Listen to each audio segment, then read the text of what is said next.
Hi guys, today's video is on Sisterlock or Lock. Here's horror stories.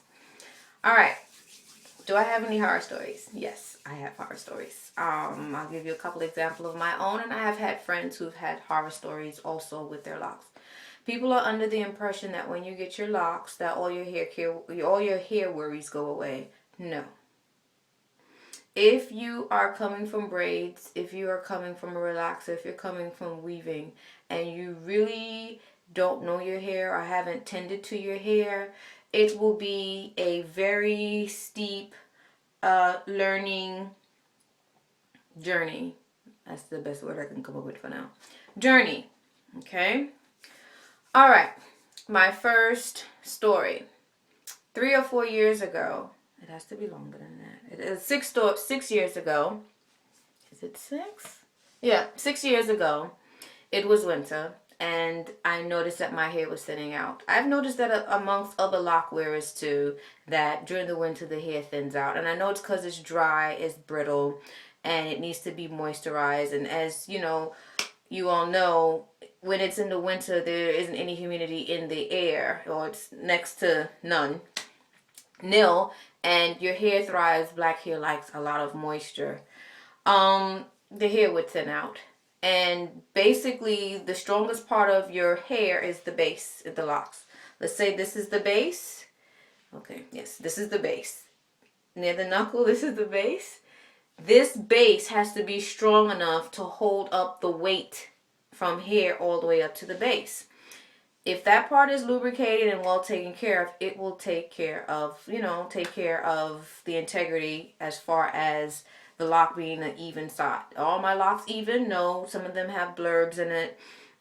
Some of them are thicker at some points or thinner at some points. I really don't fight up myself too much with that. I just figure your hair goes through stages, growing stages, it goes through issues, and it's reflected in your hair.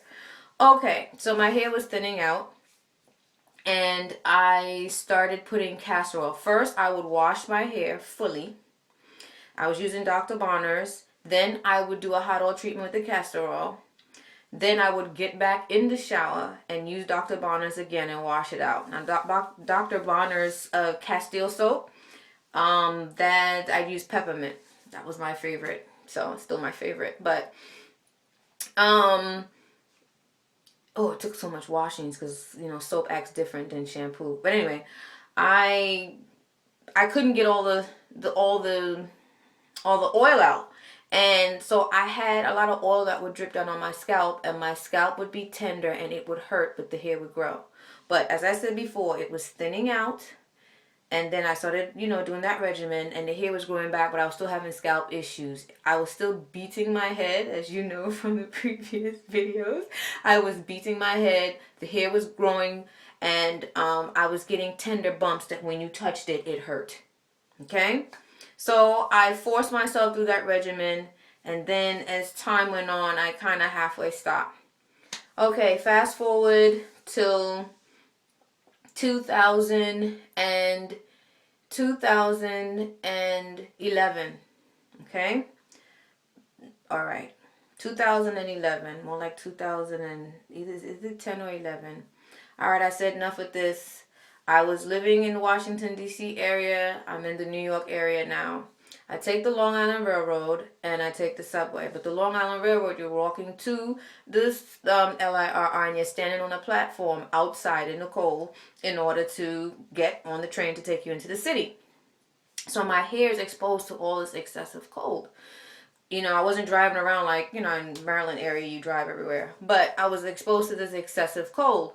And the question was, how do I keep the integrity? I didn't want to lose my hair because I knew what was happening. I knew what I experienced some years back. So I put Jamaican castor oil in my hair. I was trying a new oil. And there were only 2 oils at the time that I could put in my hair where my scalp did not have any tender bumps. That was grapeseed oil, but grapeseed oil couldn't take the cold. And my scalp used to look very, very, very, very parched. Hair would shine and be glossy, but it was parched. And the castor oil, the Jamaican castor oil, I was so happy I had put it on my hair one night. And woke up the next day, there was no tender spots, no anything. So I just kept putting this oil on my scalp and my hair, thinking that I hit the jackpot. But as time went on, plus I was wearing a hat, my scalp started to, it looked just irritated. The pores on the scalp just looked huge and swollen. It wasn't hurting, but I was scratching. I was scratching. And I was scratching, and the hair started to thin out. And when I said thinned out, it was still thinning out. All in here, even when they're growing like you see here, you can see through it, like up to here. You can see through it. I started to become alarmed because I'm like, well, what am I doing? How come this is not working? So this the hair thinned out, and what did I do? I left it alone. Was I gonna cut it? No, I was not doing that. I was not. It's funny because prior to this incident, I had a dream 2 months before this incident kicked in. And in this dream, I dreamt that I cut my hair off to like this length. It was obviously so short you can't put it in a ponytail. And in the dream, people were panicking, but I was just really, really calm. I was really, really calm. I was, and I'm like, in the dream, I'm feeling I personally wouldn't cut my hair low enough that I couldn't wear a ponytail. But why am I so calm in the dream? I think it's related to when I went through that incident, I stayed calm. When I tell you that my hair thinned out, my brother approached me one day and said, yo, what's going on with your head? I can see through it. And that's when I really knew that it was really thinning badly. But like I said, I left it alone. The beauty of locks is that it's knotted up on itself. You follow the pattern.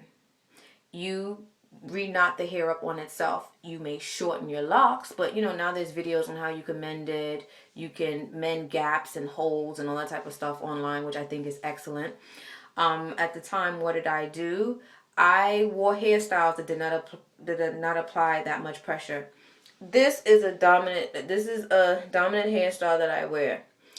In the winter, I wore it down, but I just plaited it in one big braid, so the individual hairs wouldn't have a lot of weight on its own. I just put it in one big braid, and I made sure areas were slack. Like this, if you notice, this is kind of slack because I always pull on it.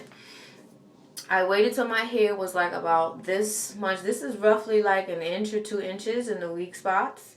I latched that part. So now you're going to have a lock, then you're going to have a thin piece, and then you're going to have the thick lock again. That lock was shortened and knotted up on itself and tacked into place, so the thick and thin came back together. That's what I did. You're going to have horror stories the longer you have locks, unless you just don't. Whatever your body's going through, it will show up and be reflected in your hair. I have friends who, if you color your hair too much and you lose hair, you can lose hair. I've had a friend, she has Sisterlocks as long as I have had it. And she lost like this much in the front because she was coloring her hair often. She's prematurely gray, and she was coloring her hair often, and the color took it out. So she waited until the hair grew back in, and then they were reattached. I have friends who have traditional locks, and with the twisting, and there's some hairs that break off and the lock really gets thin, and they wait till it grows out and they patch it or, knot it back up on itself or mend it. Excuse me. Okay, yes, I'm getting sleepy. And they mend it. I did not always have a smooth, everything turned out so fine, it was so perfect, and my hair looks like this. No, I have my own little battle scars from having locks. So when you have these type of problems, it's not really anything to sweat, just to be calm.